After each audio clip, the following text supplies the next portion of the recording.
ओमज्ञानातिमिरान्धस्य ज्ञानञ्जनशलाकया चक्षुरुन्मीलितं येन तस्मै श्रीगुरवे नमः। नमः विष्णुपादाय कृष्णप्रेष्ठाय भूतले श्रीमते भक्तिवेदान्त स्वामिनिति नामिने। नमस्ते सारस्वती देवे गौरवाणी प्रचारिणे निर्विशेषा शून्यवादी पाश्चात्यदेशतारिणे नित्यानंद नमस्तुभ्यं प्रेमानंदप्रदायिने कलौ कल्मषनाशाय जानवापतये नमः। नमो महावदन्याय कृष्णप्रेमप्रदायते कृष्णाय कृष्णचैतन्यनामने गौरतुसे नमः। जय श्री कृष्ण चैतन्य प्रभु नित्यानंद श्री अद्वैत गदाधर शिवासादि गौर भक्त वृंदा। हरे कृष्णा कृष्णा कृष्णा हरे हरे हरे राम राम राम हरे हरे।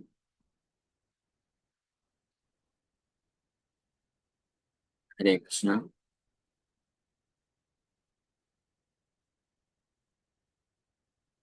आप सभी भक्तों का हार्दिक स्वागत है। आज बहुत ही विशेष दिन है। आज श्रीमती देवी माता का प्राकट्य दिवस है और साथ ही साथ में श्रीमती जानवा देवी माता जी का भी प्राकट्य दिवस है। और साथ ही साथ में श्री चैतन्य महाप्रभु के एक पार्षद हुए मधु पंडित गोस्वामी, उनका भी आज प्राकट्य दिवस है। तो श्रीमती सीता माता श्री रामचंद्र भगवान की अर्धांगिनी है, ये सब जानते हैं, नित्य अर्धांगिनी। और उसी प्रकार से भगवान की शक्ति है, शक्ति अंतरंगा शक्ति। भगवान परम भगवान की 3 प्रकार की शक्तियों का वर्णन किया गया है। अंतरंगा शक्ति, बहिरंगा शक्ति और जीव शक्ति, तटस्थ शक्ति भी इसको बोलते हैं। तो अंतरंगा शक्ति जो होती है भगवान की स्पिरिचुअल पोटेंशियल, जो पूरा संपूर्ण आध्यात्मिक जगत में जो कुछ होता है, वहाँ का एग्जिस्टेंस, अस्तित्व है, भगवान की सारी लीलाएं, सारे पैराफर्नेलिया, वो सब भगवान की अंतरंगा शक्ति के विस्तार होते हैं। तो पूरा जो जगत है, all entire material world, spiritual world, पूरा भौतिक जगत और आध्यात्मिक जगत, ये वास्तव में भगवान की शक्ति के विस्तार होते हैं। अब क्योंकि जो मायावादी लोग होते हैं वो भगवान की शक्ति को स्वीकार नहीं करते हैं, इसलिए वो जो विविधता होती है, वैरायटी होती है भगवान की सृष्टि में, आध्यात्मिक जगत और भौतिक जगत दोनों ही सृष्टि में, उस विविधता को, वैरायटी को वो लोग एक्सेप्ट नहीं कर पाते। हाँ। लेकिन वैदिक इंजंक्शन, वैदिक शास्त्रों के अनुसार परम भगवान शक्तिमान है, सच्चिदानंद स्वरूप विग्रह है, और परम भगवान कृष्ण की अनेकों प्रकार की शक्तियां होती हैं। परस्य शक्ति विविधाय वशूयते स्वभाव की ज्ञान बल क्रिया च, ये है वैदिक इंजंक्शन। परस्य शक्ति, परस्य शक्ति मतलब परस्य मतलब भगवान की शक्तियां हैं। तो शक्ति शक्तिमान अभेद मतयो, वैदिक इंजंक्शन कई जगह ये भी वर्णन किया गया है कि भगवान और भगवान की शक्ति में कोई अंतर नहीं है, ये भी वर्णन है। लेकिन साथ ही साथ में ये भी वर्णन है कि भगवान और भगवान की शक्ति का अस्तित्व अलग से भी रहता है। इट्स नॉट दैट कि भगवान की जो शक्तियां हैं उनका अलग से अस्तित्व नहीं होता है, ऐसा नहीं। जब वैदिक शास्त्रों में बताया जाता है कि भगवान और भगवान की शक्ति में कोई भेद नहीं है, अभेद है, तो इसका मतलब ये नहीं है कि उन दोनों का अस्तित्व सेपरेट नहीं है। ये बहुत इंपॉर्टेंट कॉन्सेप्ट है, थोड़ा टेक्निकल है, लेकिन अगर गहराई से समझेंगे तो समझ पाएंगे। यहाँ पे ही मायावादी लोग कई बार जो है धोखा खा जाते हैं वैदिक शास्त्रों को पढ़ करके, कि जब वैदिक शास्त्रों में बताया जाता है भगवान भगवान की शक्ति में एक अंतर कोई नहीं है, अभेद, भगवान और जीवात्मा में भी कोई भेद नहीं है, अभेद, भगवान और संपूर्ण जगत में कोई भेद नहीं है। ये अनेकों ऐसे स्टेटमेंट्स हैं, लेकिन इंटरेस्टिंगली अगर देखा जाए तो ये सारे स्टेटमेंट्स अपने आप में प्रूव करते हैं that there is difference also, भेद भी है। क्योंकि जब बोला जा रहा है कि भगवान और भगवान का जगत में कोई भेद नहीं है, ठीक है, फिर बोला जा रहा है कि भगवान भगवान की जो शक्तियां हैं, भगवान की पोटेंशियल, उनमें कोई भेद नहीं है। फिर जब बोला जाता है कि भगवान और जीवात्मा में कोई भेद नहीं है, कोई अंतर नहीं, तो ऑलरेडी भेद तो कर दिया गया ना। हाँ, यानी अस्तित्व, भेद मतलब सेपरेट एग्जिस्टेंस, सेपरेट एग्जिस्टेंस, अलग से अस्तित्व भी है। तभी तो ये बातें की जा रही है ना शास्त्रों में, कि भगवान भगवान की सृष्टि यानी सृष्टि का अलग अस्तित्व है, भगवान भगवान की शक्तियां, अर्धांगिनियां, यानी उनका अलग अस्तित्व भी है, भगवान और जीवात्मा यानी इनका अलग अस्तित्व भी है। यानी जीवात्मा, ये सृष्टि और भगवान की जो अंतरंगा शक्ति होती है, बहिरंगा शक्ति होती है, उन सबका अलग अस्तित्व है। और ये चारों जो हैं आपस में अभिन्न है, नॉन डिफरेंट। इंटरेस्टिंग कॉन्सेप्ट है ना। हाँ, लेकिन ये समझना चाहिए, जैसे उदाहरण के लिए अगर लें कि कोई व्यक्ति होता है ना, पुरुष होता है। तो वो पुरुष, एक पुरुष होता है, फिर वो विवाह करता है, तो एक स्त्री आती है। स्त्री का अर्थ होता है एक्सपेंशन, विस्तार करते, फिर वो स्त्री के माध्यम से कई पुत्र उत्पन्न करता है, फिर एक जगह लेता है, फिर घर बनाता है, फिर बहुत सारे हाउस होल्ड पैराफर्निया एकत्रित करता है। तो कंबाइंड टुगेदर ये सब जो है, वो जो है उस पुरुष का परिवार बोला जाता है। This is called family, family of a single person, single man. तो इसलिए सब अभेद है, लेकिन विद इन द फैमिली, वो फैमिली के अंदर वैरायटी भी है। वो जो व्यक्ति है, पुरुष है, उसका अपना अलग अस्तित्व होता है, सेपरेट एग्जिस्टेंस। फिर उसकी जो वाइफ होती है, स्त्री, उसका अस्तित्व होता है। फिर और उस स्त्री से जितने भी संतान आते हैं, उन सबका अपना अस्तित्व है। हालांकि नॉन डिफरेंट हैं, क्योंकि सब जो है माँ बाप के ही अंश हैं, बच्चे भी। और वो जो पुरुष है, वो अपनी मेहनत से ये सारे जो पैराफर्नेलिया है, हाउस होल्ड पैराफर्नेलिया, घर की सामग्री है, घर है, जमीन है, गाड़ी है, वो नौकर चाकर हैं, ये सब अपनी जो है अपने खुद के पैसे के, अपने खुद के बल पे एकत्रित किया है वो, तो इसलिए उसी का है, इसलिए नॉन डिफरेंट है, because everything belongs to him, है ना। तो यहाँ पे तो फिर भी जो इस एग्जाम्पल में जस्ट एनालॉजी देने के लिए बताया जा रहा है, इस एग्जाम्पल में तो फिर भी वो जो पुरुष होता है, वो बाहर से चीज एकत्रित करता है। लेकिन भगवान के केस में परम भगवान नारायण, एको नारायण आसित, शुरू में जब सृष्टि नहीं हुई थी, सृष्टि के पूर्व, जब ये वैदिक इंजेक्शन है, न शंकरो न ब्रह्मा न रुद्र न इंद्र चंद्र, ये सब कोई नहीं थे। एको नारायण आसित, केवल भगवान नारायण थे उस वक्त, सृष्टि भी नहीं थी। फिर भगवान नारायण अपनी इच्छा प्रकट करते हैं और अपनी सृष्टि को प्रकट करते हैं। अब विविध है उनकी शक्तियां, विविध प्रकार की शक्तियां होती हैं, अंतरंगा शक्ति, बहिरंगा शक्ति। अंतरंगा शक्ति यानी इंटरनल पोटेंशियल, उनके प्रभाव से भगवान आध्यात्मिक सृष्टि को व्याप्त करते हैं। और बहिरंगा शक्ति के प्रभाव से भगवान बहिरंगा, ये भौतिक सृष्टि को व्याप्त करते हैं। और तथस्थ शक्ति जीवात्माएं होती हैं, जिनके साथ भगवान रेसिप्रोकेशन करते हैं। तो ये वैरायटी फिर क्रिएट होती है, वैरायटी होती है अस्तित्व में। लेकिन ये जितनी भी वैरायटी है, विविधताएं हैं पूरे सृष्टि में, ये भगवान से ही आती हैं, इसलिए भगवान से अभिन्न है, नॉन डिफरेंट है, भगवान में ही है in fact. Everything is resting upon the Lord, but still there is difference also.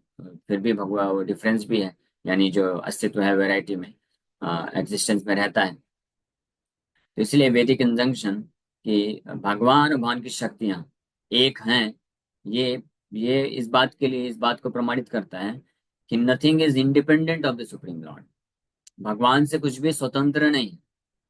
इस बात को स्थापित करने के लिए वैदिक शास्त्रों में कई जगह पे भगवान को भगवान की शक्तियों से अभिन्न बताया गया है। भगवान और जीवात्मा में कोई अंतर नहीं, अभिन्न, अभेद बोला गया है। जैसे 10 नाम अपराध हम लोग पढ़ते हैं, पद्म पुराण में वर्णन है। दूसरा नाम अपराध है कि शिव शिव आदि, शिव ब्रह्मा इत्यादि जो देवतागण हैं, उनके भगवान नारायण से अभेद मति रखना, अभेद अभेद मति रखना, ये एक अपराध होता है। तो अभेद मति रखने का अर्थ क्या है? Separate existence. अभेद मतलब सेपरेट, अभेद मतलब नॉट सेपरेट, नॉट इंडिपेंडेंट, यानी डिपेंडेंसी है, निर्भरता है भगवान पे, उसको अभेद बोला जाता है। तो शक्ति शक्तिमान अभेद मतयो, ये बताया जाता है। तो यानी शक्तिमान भगवान और भगवान की शक्तियां अभेद मतलब निर्भर है पूरी शक्तियां भगवान पे, इसका मतलब ये नहीं होता है कि शक्ति का अपना सेपरेट एग्जिस्टेंस नहीं होता है। हाँ। और इसी बात को प्रमाणित करने के लिए भगवान की जितनी भी लीलाएं होती हैं, भगवान अपने पूरे फुल फ्लेज्ड पैराफर्नीलिया के साथ प्रकट होते हैं, जिसमें भगवान स्वयं होते हैं, भगवान की अंतरंगा शक्ति होती है, और अंतरंगा शक्ति भी अनेकों विविध प्रकार के स्वरूप धारण करती है, और साथ में जीवात्माएं होते हैं, उनके पार्षद होते हैं, शुद्ध भक्त होते हैं। ये भगवान की हर लीलाओं में प्रकट होता है। तो जब भगवान जब जब लीला करते हैं, इसीलिए because the potential, specially internal potential, spiritual potential, क्योंकि भगवान की जो अंतरंगा शक्ति है, अंतरंगा शक्ति, आध्यात्मिक शक्ति, she can not be separated from the Lord, not even a single time, single moment. भगवान से सेपरेट नहीं की जा सकती, अलग नहीं की जा सकती है। इसीलिए उनको भगवान से अभिन्न बोला जाता है, अभेद बोला जाता है। हाँ, जहाँ पे भी भगवान है, there must be his spiritual potential. इसीलिए जो वैष्णव कंसेप्शन है, वैष्णव विचारधारा है, उसके अनुसार हम वैष्णव भगवान की शक्ति के साथ पूजा करते हैं, सेपरेट नहीं पूजा करते हैं। जो लोग भगवान को ही मात्र पूजा करते हैं, शक्ति को साइड कर देते हैं, हाँ, तो दे आर नोन एज मायावादी। और जो लोग केवल शक्ति के उपासक होते हैं, भगवान को साइड कर देते हैं, they are known as materialistic person. और जो दोनों को साइड कर देते हैं, they are known as Buddhist, वाइडिज्म। लेकिन वैष्णव जो है वो परफेक्ट फिलॉसफी है, क्योंकि उसमें भगवान का एब्सोल्यूट ट्रूथ, परम सत्य को कंप्लीट फीचर में एक्सेप्ट करके उनका पूजा किया जाता है। हाँ, तो इसलिए हम पूजा करते हैं भगवान राधा कृष्ण का, हाँ, Sita Ram, Lakshmi Narayan. This is the proper method of worshipping the Lord.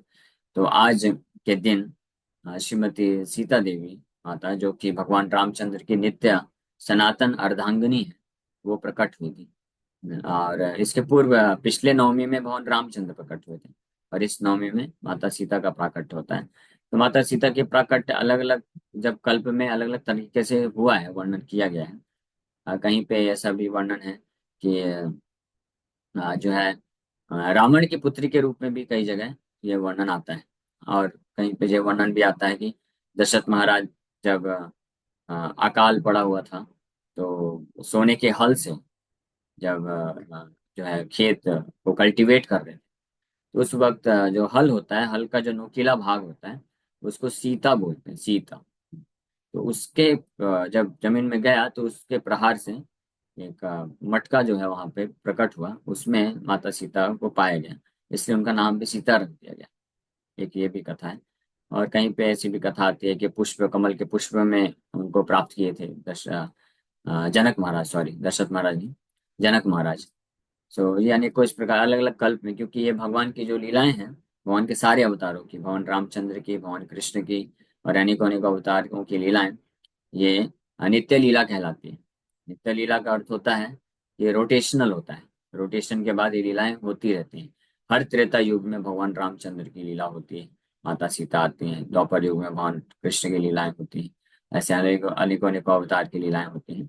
तो सारे जो भी लीलाएं होती हैं रोटेशनल बेसिस में, तो उन सबका उद्देश्य एकमात्र यही होता है कि धर्म की रक्षा और अधर्म का नाश करना, असुरों का विनाश करना, भक्तों को सुरक्षा देना। तो मोरलेस प्रिंसिपल हमेशा सेम रहता है, और लीलाएं भी ज्यादातर सेम रहती हैं, लेकिन डिटेल कई बार वेरी करता है, जैसे प्रकट होने का। तो प्रकट अलग अलग कल्प में अलग अलग जब बार आते हैं, तो अलग अलग तरीके से प्रकट हो सकते हैं भगवान। फिर अलग अलग कुछ वैरायटी उसमें रह सकते हैं, लेकिन उद्देश्य सेम रहता है। तो सीता माता इस प्रकार से प्रकट हुई। और भगवान रामचंद्र की वैसे नित्य सनातन अर्धांगिनी है, लेकिन भगवान लीला करते वक्त जब प्रकट होते हैं, अवतरण लेते हैं, तो शिक्षा देने के लिए, मर्यादा स्थापित करने के लिए, और साथ ही साथ में अपने खुद के लीलाओं का आस्वादन करने के लिए भगवान वापस से वो लीलाएं करते हैं। जन्म लीला होती है, माँ बाप स्वीकार करते हैं, फिर गुरुकुल जाते हैं, ब्रह्मचारी आश्रम ज्वाइन करते हैं, गुरु के मार्गदर्शन में रह करके शिक्षा प्राप्त करते हैं, और उसके बाद फिर विवाह करते हैं। भगवान रामचंद्र जब दशरथ महाराज के पास विश्वामित्र मुनि आए थे राम लक्ष्मण को लेने के लिए, तो राम लक्ष्मण को लेके गए, और राम लक्ष्मण विश्वामित्र मुनि के साथ, उनके साथ उनको गुरु स्वीकार करके एज ए परफेक्ट ब्रह्मचारी के रूप में रहे।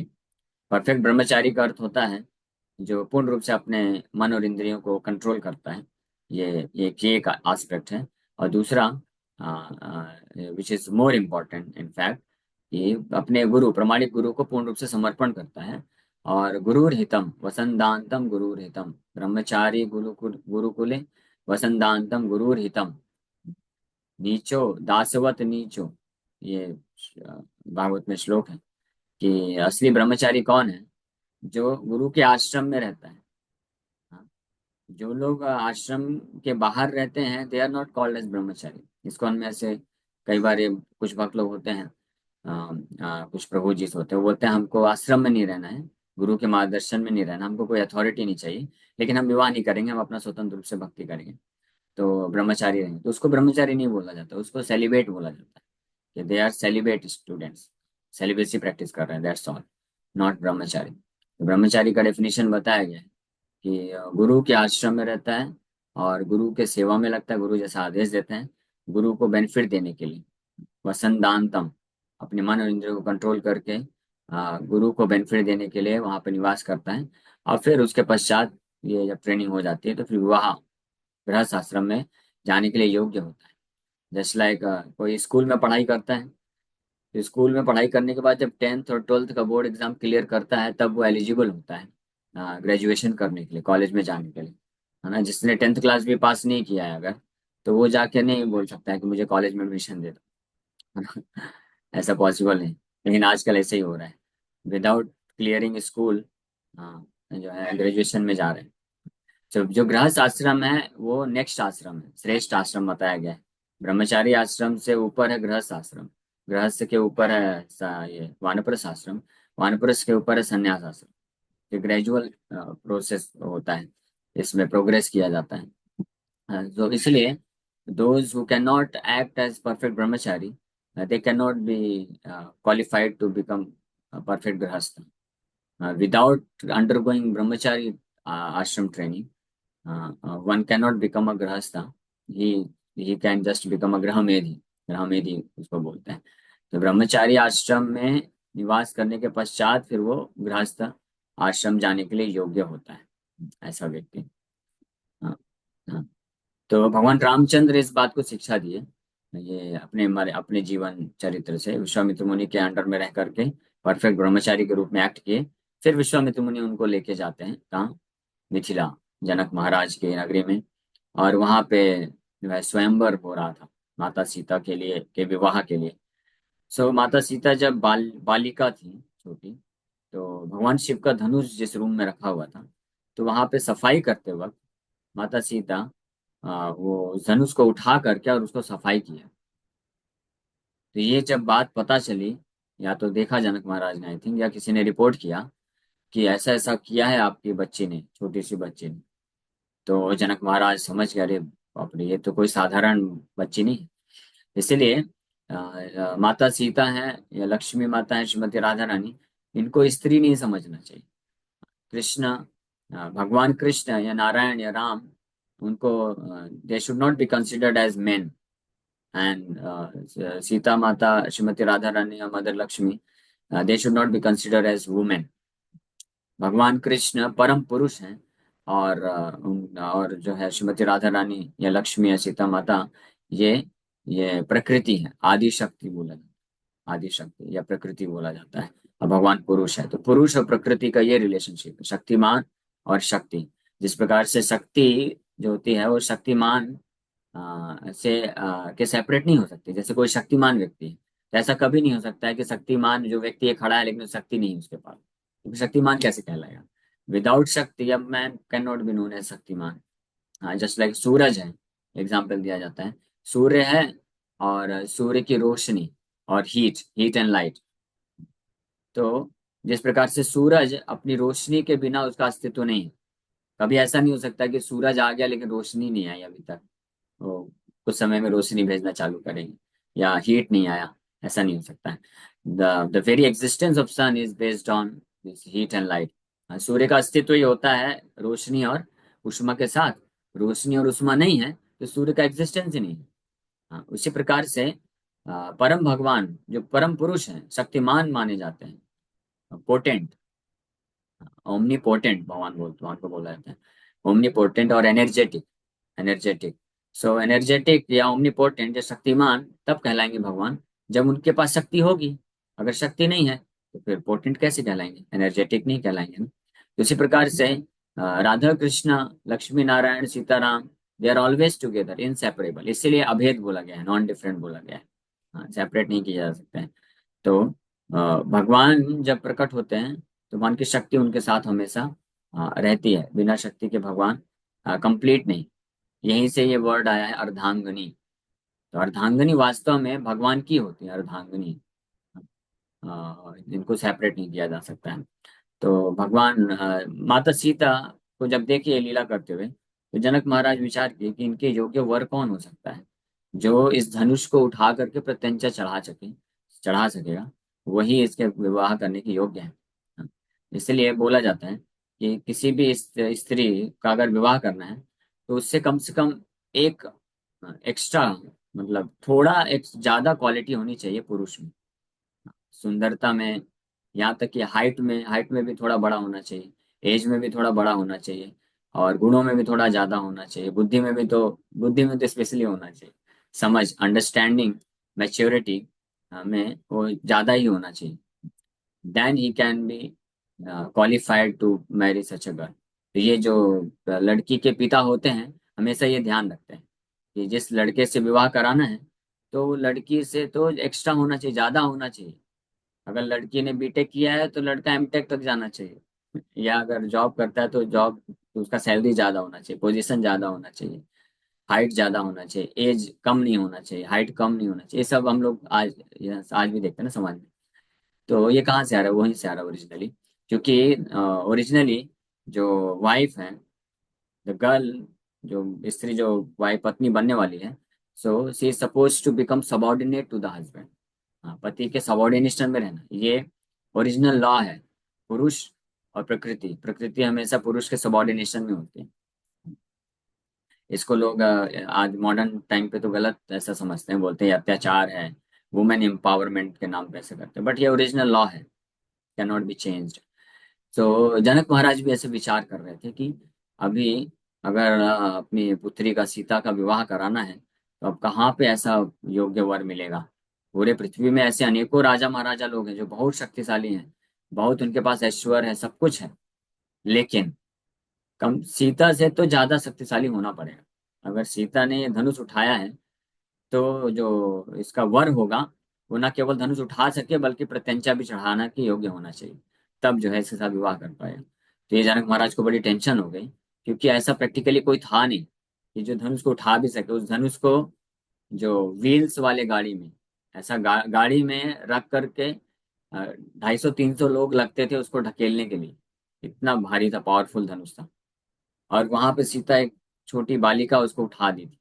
तो जनक महाराज फिर ये घोषणा कर दिए कि जो इस धनुष को उठा करके प्रत्यंचा चढ़ा पाएगा वही योग्य होगा। और पूरे पृथ्वी से जब यज्ञ ये हो रहा था, तो पूरे पृथ्वी से सारे जो है राजा महाराजा लोग आए थे, रावण भी आया था। हाँ, और भी अन्य राजा महाराजा लोग आए थे, बड़े बड़े महारथी, एक रथी, अतिरथी, महारथी, ये सब आए थे। तो विश्वामित्र मुनि भी लेके गए राम और लक्ष्मण को। उनका उद्देश्य यही था, माता सीता के साथ विवाह कराना चाहते थे। विश्वामित्र मुनि को मालूम था, क्योंकि वो तो ऑलरेडी जानते हैं कि राम भगवान आए हैं, उनको सौभाग्य मिला कि राम का सेवा करने के लिए, तो इस मौके को चुकाना नहीं चाहते थे। वास्तव में विश्वामित्र मुनि का मुख्य उद्देश्य यही था, राम लक्ष्मण को क्यों लेके आए वो चाहते तो अन्य भी तरीके थे, या ठीक है वो खुद वध नहीं करना चाहते थे क्योंकि ब्राह्मण बन चुके थे। तो दशरथ महाराज भी उनको प्रपोजल दिए थे कि मैं चल के पूरी सेना लेके जाके वध करूंगा। तो फिर क्या जरूरत थी राम और लक्ष्मण, जो कि अभी इतने नवयुवक ही हैं, जस्ट अभी कुछ पढ़ाई अपना कंप्लीट भी नहीं किया पूरी तरीके से। दशरथ महाराज ये सारी चीजें बोलते हैं विश्वामित्र मुनि को कि आप राम को मत ले जाओ, मैं चलता हूँ आपके साथ पूरी सेना के साथ, और आपको जो भी प्रोटेक्शन चाहिए हम देंगे। तो तैयार हो जाना चाहिए था ना, लेकिन क्यों नहीं। ये कारण है, एक ही यही कारण है कि विश्वामित्र मुनि भगवान रामचंद्र का सेवा करने का सुअवसर नहीं खोना चाहते थे। इसलिए वो अपनी बात पे अडिग रहे कि नहीं, मैं राम को ले जाना चाहता हूँ, मतलब राम को ले जाऊंगा, है ना। और क्रोधित हो गए जब मना करने लग गया तो। तो राम लक्ष्मण को लेके गए, बाकी सारी चीजें तो किए ही। फाइनल जो उनका मेन उद्देश्य था, मेन जो सर्विस थे वाला, वो भगवान रामचंद्र का सीता माता के साथ मिलन कराने का था। तो मिथिला में लेके गए फिर, और ये सारी चीजें होती है। भगवान राम को बताए नहीं, वो बोले कि हम यज्ञ कर रहे हैं जनक महाराज, वो यज्ञ का दर्शन करना, और वहां पे बहुत ही अद्भुत शिव धनुष है, उसका दर्शन करने के लिए चलना चाहिए, ऐसा बोल के लेके गए। और फिर वहां पे ये सारी चीजें होती हैं, अनेकों राजागण आते हैं, सभा में बैठे रहते हैं। तो विश्वामित्र मुनि राम भगवान को भी आदेश देते हैं कि आप ट्राई करो। और जब जनक महाराज पहली बार राम भगवान को देखे, राम और लक्ष्मण को विश्वामित्र मुनि लेके आए थे, तो उसी वक्त उनको ये हृदय में आभास हो गया कि मेरी पुत्री सीता के लिए इनसे योग्य और कोई वर हो नहीं सकता है। लेकिन वो विचार सोच रहे थे कि ये तो बड़े सुकुमार हैं, ये तो बस इतने सुकुमार हैं, इतने कोमल हैं। उन्होंने प्रश्न पूछा विश्वामित्र मुनि से कि ये दोनों बालक राजकुमार राम और लक्ष्मण पैदल चल के कैसे आए। ये उनको आश्चर्य हो रहा था। ये विश्वामित्र मुनि अपने साथ लेके आए पैदल चलते चलते, तो ये आश्चर्य प्रकट कर रहे थे कि ये तो इतने सुकुमार हैं कि कैसे पैदल चल सकते हैं इतना दूर। हाँ, तो इसलिए उनको ये थोड़ा सा हेजिटेशन हो रहा था कि राम जो है वास्तव में परफेक्ट हस्बैंड हो सकते हैं मेरी पुत्री के लिए, लेकिन ये तो बड़े बालक हैं अभी, ये कैसे उठा पाएंगे शिव धनुष को। लेकिन विश्वामित्र मुनि के आदेश पे भगवान रामचंद्र गए और उठा दिया, न केवल उठाए, प्रत्यंचा चढ़ाने का कोशिश किया, टूट भी गया। फिर उसके बाद, फिर आपको उसके बाद मालूम है, फिर उसके बाद माता सीता का विवाह हो जाता है। विवाह के पश्चात भगवान रामचंद्र, तीनों भाई और तीन भाई थे, उन सबका विवाह होता है साथ में, और लेके आते हैं। और फाइनली राज्याभिषेक की जब घोषणा होती है, तो उसके पश्चात फिर कैसे वनवास मिलता है, ये सारी चीजें होती हैं। तो राम भगवान को बस वनवास मिला था, लेकिन माता सीता ने भी उनको बोलती हैं कि आपके बिना मैं यहाँ पे नहीं रह सकती हूँ। और भी, लेकिन फिर भी राम भगवान तैयार नहीं होते हैं लेके जाने के लिए वन वन में। तो फाइनल अटेम्प्ट जो माता सीता ने किया था कन्विंस करने के लिए, वो जिससे भगवान रामचंद्र का जो थोड़ा ईगो जो है, ईगो हर्ट हो गया।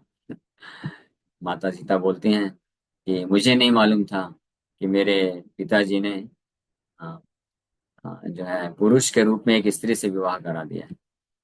माता भगवान रामचंद्र बोले कि आप उधर नहीं जा रह सकती हो, क्योंकि वहां पे बहुत सारे जंगली जानवर हैं और राक्षस असुर लोग रहते हैं, सेफ नहीं है आपके लिए। तो माता सीता बोली कि फिर आपने विवाह क्यों किया? अगर आप मेरे पति हैं तो आप मेरी रक्षा करेंगे। हाँ, आप पूरी तरह से योग्य हैं, आप रक्षा करेंगे, तो मुझे क्यों डर होना चाहिए किसी भी जंगली जानवर से या असुर राक्षसों से। तो फिर भी भगवान रामचंद्र जो है संकोच करते हैं और नहीं, मना करते हैं। तब माता सीता बोलती हैं कि मुझे नहीं मालूम था कि मेरे पिताजी ने पुरुष रूप में किसी स्त्री से विवाह करा दिया है। तो भगवान रामचंद्र फिर फाइनली तैयार हो जाते हैं। चलो, इसलिए जब खरदूषण अपनी 14,000 सेनाओं को लेके आए थे, तो भगवान रामचंद्र उस वक्त लक्ष्मण को बोलते हैं कि मैं अकेले युद्ध करूं, आप जाओ सीता को लेके जाओ, गुफा में छुपा दो और वहां पे गार्डिंग करो उनका, मैं अकेले युद्ध करूं। भगवान रामचंद्र प्रूफ करना चाहते थे कि आपके पिता ने किसी स्त्री से विवाह नहीं कराया है, न केवल ना कोई साधारण पुरुष से, बल्कि the only man, the only पुरुष, आदि पुरुष से विवाह कराया है। So you just rest assured. तो भगवान रामचंद्र कुछ ही घंटे में पूरे 14,000 के जो असुर लोग थे, सबका वध कर दिया अकेले। वध करने के बाद फिर माता सीता के सामने जाते हैं और ये प्रूफ कर देते हैं। उसके बाद फिर अनेकों लीलाएं हैं। माता सीता का मुख्य जो उनका अ, क्या बोलते उद्देश्य था भगवान रामचंद्र के साथ आने का, वो है रावण के वध कराने में माध्यम बनना। तो रावण को वध कराने के लिए माता सीता ये रोल करती हैं, ये एक मोहग्रस्त हो जाती है। वो सोने का जो हिरण है उससे आकर्षित हो जाती हैं, फिर उसके बहाने रावण आके किडनैप करके लेके जाता है। फिर फाइनली भगवान रामचंद्र पूरा सुग्रीव के साथ मिल करके सेना एकत्रित करते हैं और लंका को क्रॉस करके जाते हैं, और वहां पे रावण समेत पूरे आसुरी सेना का वध कर देते हैं। फिर माता सीता को वापस लेके आते हैं। ठीक है, समय हो गया, तो यहीं पे विराम करेंगे। Thank you very much. तो आज दोपहर तक फास्टिंग करना चाहिए। 11 बजे महाअभिषेक होगा श्रीमती सीता देवी माता जी का। और वो आप लोग मंदिर में आना चाहिए, जो मुंबई में भक्त लोग हैं। अभी टाइम है। और जो लोग नहीं आ सकते हैं तो एटलीस्ट आप लोग ऑनलाइन दर्शन कर सकते हैं, और फिर 12 बजे फास्ट ब्रेकिंग कर सकते हैं। ओके, हरे कृष्णा। वो परम भगवान का अंश है।